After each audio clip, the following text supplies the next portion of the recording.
الغفارو کے معنی اور اس کو پڑھنے کے فائدے۔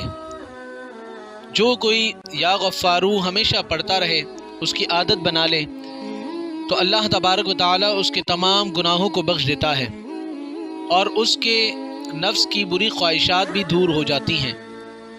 جو شخص یا غفارو اغفر لی ذنوبی جمعے کی نماز کے بعد 100 بار پڑھے گا، اللہ تعالیٰ اس کو بخش دے گا اور آخرت میں لطف و مغفرت کا امیدوار بھی بنائے گا۔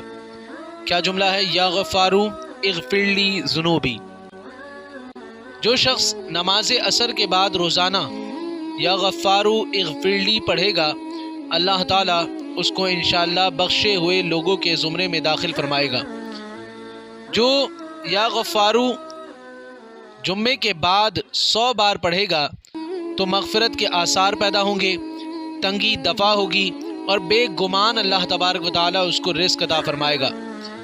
غصہ کرنے والوں پر بھی اگر یا غفارو پڑھ کر دم کیا جائے، پھونک ماری جائے، تو ان کا غصہ بھی زائل ہو جاتا ہے۔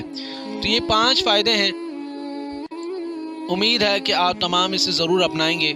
ہمارے چینل کو لازمی سبسکرائب کریں، لوگوں کو لازمی اس کی دعوت دیں تاکہ لوگوں کو اچھائیوں کے بارے میں پتہ چلے، اور زیادہ سے زیادہ اس کو شیئر کریں تاکہ آپ کے لیے صدقہ جاریہ ہو جائے۔ جزاک اللہ۔